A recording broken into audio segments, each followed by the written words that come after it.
Hi LEGO fans, and welcome to a wacky, wonderful, wild Wednesday. It's December the 3rd, and you know what they say, third time's the charm. Or is it 3 strikes and you're out? It's up to us to determine which calendars are charming and which ones are striking out. Yesterday was quite the shake-up in the Advent Calendar power rankings. Frozen came storming back from their day one point of shame with an epic gingerbread castle and exclusive printed box. They snagged 6 points for gift of the day and the festive bonus point. Meanwhile, Friends continued their downward spiral into last place with a common puppy that appears in 9 other sets. After 2 days of competition, we've got ourselves a 3-way tie at the top of the leaderboard. That's right, LEGO City, LEGO Star Wars and LEGO Harry Potter are all deadlocked at 9 points each. Of course, all of that is now behind us and we have 6 new gifts trembling behind their doors. Shall we do this? As Frozen had the dubious pleasure of going last yesterday, they get to go first today, which is not always a good thing, but where are we? There we are, door number 3. Let's see what goodness, or goodness gracious, lies behind door number 3, and oh, it's Olaf! But not just Olaf, we got some really cool stuff as well. Actually, it looks a lot less when you see it in the bag. But yeah, nice little Olaf. I'm not sure if he's new. Probably just a reboot of something they've given away before. But I like the cup of hot chocolate or hot cocoa. I like that printed part. And the candy cane. I don't think I've got any of those in my collection, so that's really nice too.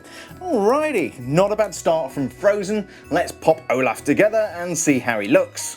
And so our first whimsical Wednesday wheeze is none other than Olaf, the snowman who enjoys warm hugs and has an unhealthy, shall we say suicidal relationship with summer. It's always nice to get the snowman, soon to be a puddle, but even better, Olaf has bought swag. Unfortunately, Olaf has no arms, so it's useless to him. What gives, LEGO? I would ask Elsa to hold the candy cane, but she's equally useless. I suppose we could pass it to Autumn, but she's a little short-handed. Thankfully, we do have a willing victim to show off this Advent accessory. It's a really sweet pink and white candy cane. I've got a friend who collects candy canes. They're all in mint condition.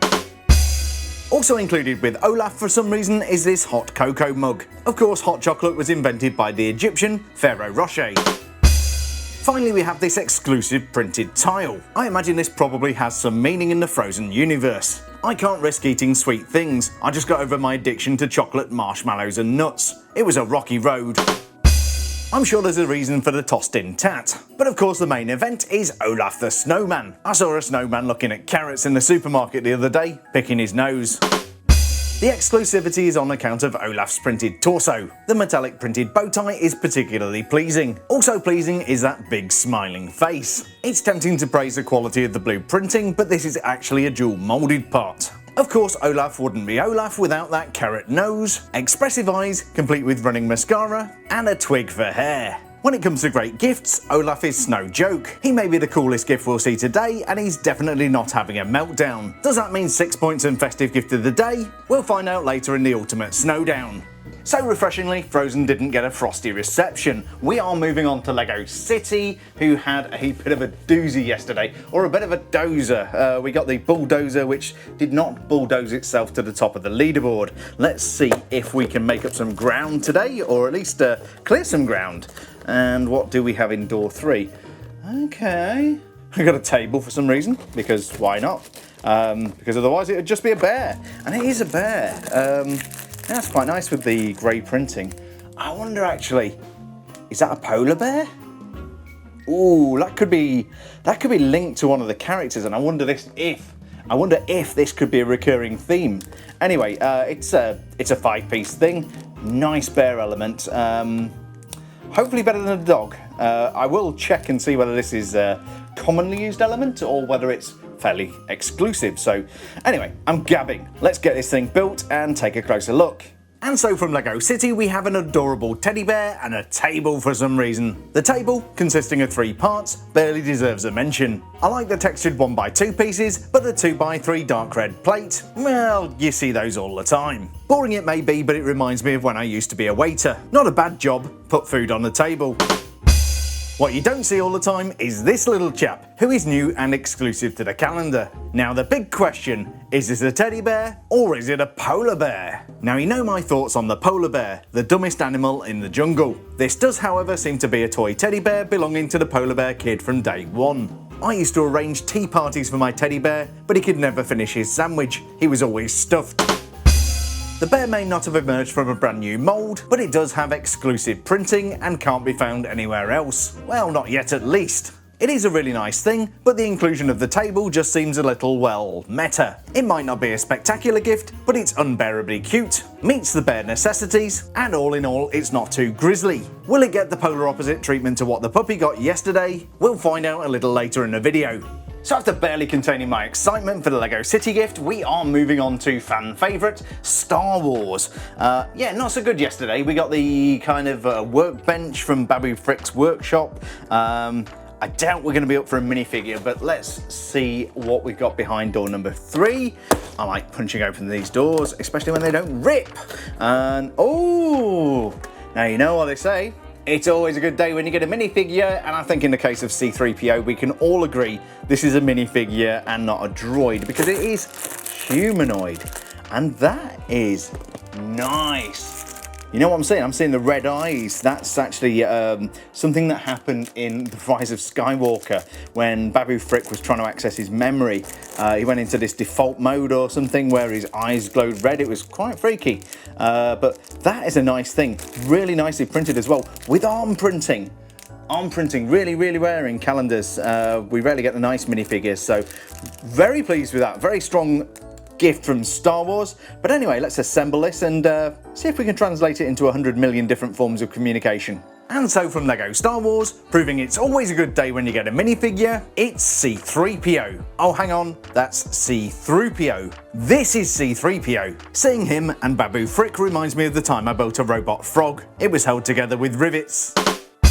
The thing I love most about this minifigure is the attention to detail with those red eyes. That's exactly what we see in The Rise of Skywalker when Babu Frick dicks with C-3PO's memory. But the printing perfection doesn't pause there. The printing on the legs is delightfully detailed, including several metallics. That printing continues seamlessly onto the torso. Not only that, we have practically picture-perfect printing around the back, and usually reserved for only the most fancy minifigures, we have arm printing as well. Whatever droidsmith put this protocol droid package together, they did a great job. Of course, Babu Frick once made a line of robots which could use the toilet. Let's just say R2-P2 was not the best selling line. The minifigure itself is not exclusive, as all of the parts have been used before. The head with red eyes, however, only appears in one other set. That's 75389, the Dark Falcon. Not completely unique, but still kinda desirable. So a very nice Day 3 gift from LEGO Star Wars. Do they have the protocol for winning, and will those red eyes see victory? We shall find out later in the video. So after Tuesday's terrible tat, we are getting some better gifts today, which is really nice. And can Minecraft keep that up?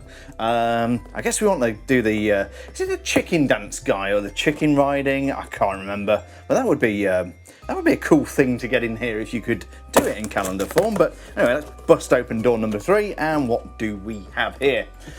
Oh my, what do we have? Now, you're probably all yelling at the screen because I'm not necessarily a big Minecraft knowledgeable person, but this is quite nice. Lots of printed parts. We've got a printed lid. Is that 2 printed sides to a box by the looks of it? And we got a weapon of some form. So that's quite nice. One of these pixelated things. Not a bad little gift. It's not C-3PO good, but let's put it together and see if we can figure out what it is.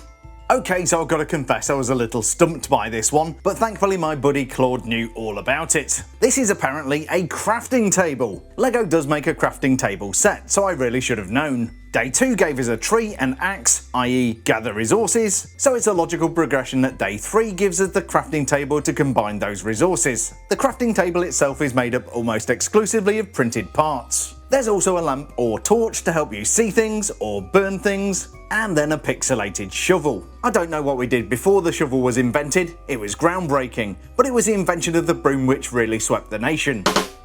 Now thinking back to yesterday's tree and the unexplained jumper plate, maybe just maybe this is what LEGO had in mind. I guess you could put the fire under there, but that's not going to turn out well. I do think the crafting table is a valuable addition to the calendar. It reminds me of my job crafting toy models of the dwarves from Snow White. The job sucked, but at least I made 7 figures. So not a bad day 3 for the Minecraft calendar. It's a well crafted gift, but how many points will it be able to mine for the Spreadsheet of Truth? I think we should go see what the boy wizard's got. So a crafted little gift from our mining chums. We are moving on to our penultimate calendar, which is the boy wizard, Harry Potter, and door number 3. Let's hope and pray we don't get another evil Hedwig. And what do we have? What on earth is that? Oh, you know what? I honestly don't think this is very good, but I think this might be a Hogwarts letter. There's actually a printed tile there, or a printed round piece. I don't know if that's new and exclusive or if it's been used before. I got a feeling that has possibly been used before, but yeah, I think it's going to be a Hogwarts invitation letter, but it is missing. I guess it's just the outside envelope. In fact, it's the back of the envelope. We're not going to see Harry Potter's address on the front or anything like that. It's quite a sizable gift, but it's looking a bit like fillers. So let's accept this gift, put it together, and we shall give it some points. And so freshly delivered by Owl Mail, we have a Hogwarts acceptance letter from Lego Harry Potter. This brick-built version of the Hogwarts acceptance letter would appear to be the back of the envelope. You can tell because we've got the Hogwarts seal covering the flap. Now I would like to flip this over and reveal a beautiful printed panel with the cupboard under the stairs, little whinging, privet drive, and all of that stuff. Unfortunately, the reality is much less romantic. One redeeming feature is the Hogwarts wax seal. That is new and exclusive to the calendar. It's a simple design showing H for Hogwarts impressed into red wax. I still like the fact that in Britain when you turn 100 you get a letter from the King. Much better than the text you get from Prince Andrew when you turn 16. I like the idea of what Lego has done here, but the execution is pretty rough. It's well themed, but not exactly festive. Would I say this is first class? No, but it is delivering the goods. To find out if it'll get my stamp of approval, stay tuned. So not exactly a first class gift from the boy wizard, and I certainly won't be writing a thank you note. We are moving on to our last calendar. This is Lego City. No, it's not Lego City. Who is this? Lego Friends, I'm losing the plot here. Yeah, final calendar today is Lego Friends. They have 3 points, they are the bottom of the heap, and they just need to do something barely half decent would be good today. Let's see if we can make up some ground, and let's see what we got here. Oh, what do we have? Sweet baby Jesus. You know, I don't know. It's got a lot of pieces, I'll give it that. This is, I wonder if it's a couch. Yeah, definitely lamps or some kind of lighting fixture. I can't even speak, I'm just overwhelmed by how crappy this is. Yeah, it looks like we've got a couch with a lamp, and yeah, why would we want this? I guess you could sit the mini doll on it, maybe the little puppy from yesterday, but it's not very exciting. Oh, Lego Friends, you make this so difficult.